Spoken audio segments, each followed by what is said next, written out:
In Denmark, we have a long tradition of building boats and fishing vessels.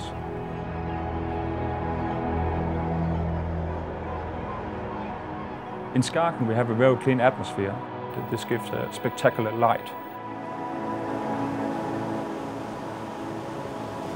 This light is reflected into the design of our yachts. Great yacht design isn't necessarily just what you see. It's a design that fulfills its purpose. It's a mix of science, engineering, art. The first impression certainly is important, and the last impression, but there's much more to it in between. Danish Yacht is a small yard in a small location, but to do big things. The Danish mentality has always been to build to the highest level of quality and also being front row of developments. This has led us into using advanced composite materials and using innovative technology in our boats. It's a nice combination of talented engineers and craftsmen working at a very high level, which is quite refreshing. I think Danish Yacht has a very open attitude towards people like myself. We are trying to work with the best in the world.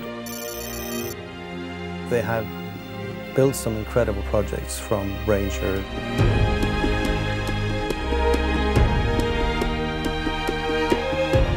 to Moon Goddess, all very, very different.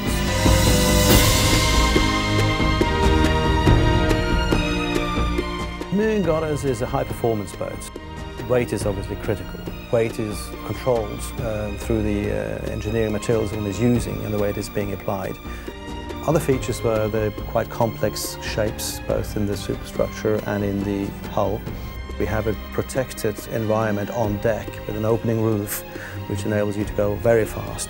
I'm a great believer in light and trying to use glass a lot in the superstructure so you can still enjoy the outside whilst you're sitting inside, and this is even more important at high speed.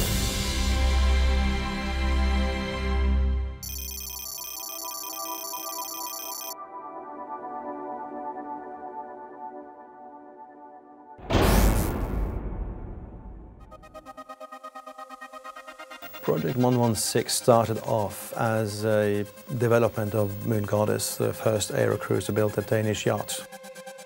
We tried to take it a bit further, creating even better spaces, particularly on the main deck level, with even more glass in the superstructure. The transparency of this superstructure is something quite unique, whilst increasing performance as well. Project 116 has some very unique features. First thing is the hull shape, which is balanced so we have a very comfortable ride together with the high speed. When you're traveling at 40-50 knots, small little subtle differences in hull design can make huge differences to the behavior of the boat. Moreover, the use of water jet propulsion, which is effectively a jet propulsion, although using water as a medium as opposed to air. Also, we built the boat in carbon and epoxy composite materials, which are by far the strongest and most reliable materials we can use. The materials gives us a very light boat, high fuel efficiency and a high speed.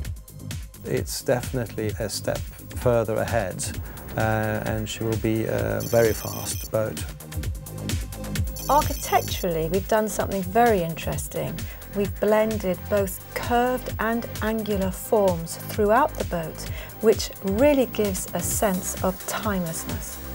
Creatively, we focused on colour and texture through the innovative usage of natural materials, such as beautiful woods and Italian marble. Being Scandinavian, we love the light and the colours that are reflected in the sea environments. With 116, we have taken the colour palette from the sea, from the exterior of the vessel to the interior, and there's beautiful harmony then from the interior going out to the exterior. So a wonderful flow of spaces and light and colour. We wanted to ooze quality and reflect everything that is associated with Danish design.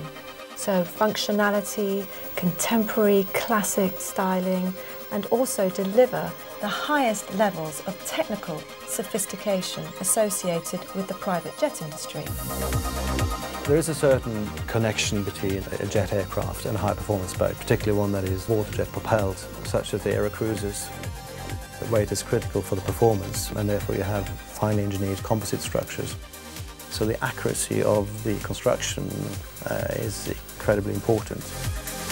Environmental concerns are very important for most yacht owners. I would say all yacht owners, because they all use their yachts in pristine waters and want to be in pristine areas. If their yacht is polluting, they're polluting their own environment, but also in the building and design process. And I think Danish Yacht is a good example.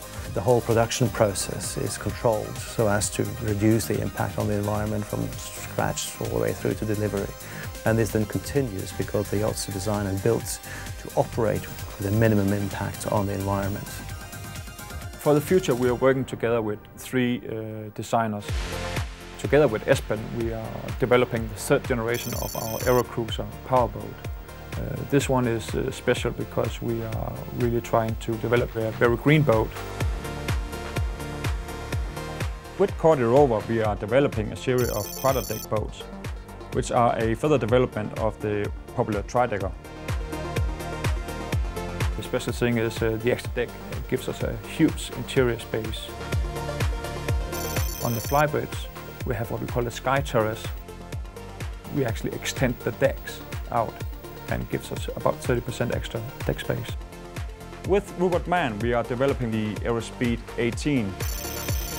The ethos behind the idea and the design really stemmed from my inert fascination with the modern-day supercar and all that it stands for in terms of speed, performance, advanced technology, design and luxury.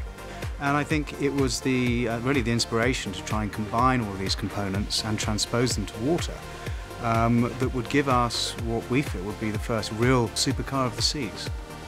At 55 feet long, it's got an incredibly wide beam of 5.1 meters, which gives it a really generous, voluminous interior. And also a draft at 0.9 meters means it has immense maneuverability in sort of shallow water environments. We're going to be powering the EOS Speed 18 from two V12 MAN 1800 engines with a combined horsepower of 3 times the power of a Bugatti Veyron.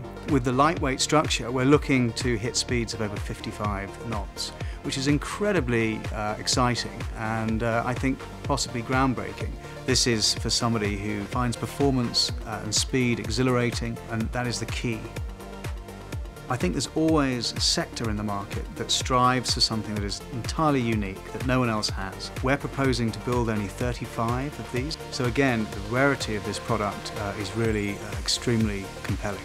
At the beginning of the project, we knew that we needed to find a yard that had the capability for sort of technically advanced production process. And there aren't too many of those in the world. And in addition to that, we knew we needed the high level of facilities to be able to offer our clients the customization.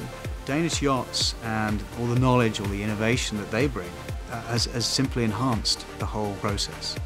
Danish Yacht is a small yard in a small location, but they have a can-do attitude, they have an open mind, and they're at the forefront of technology because of that.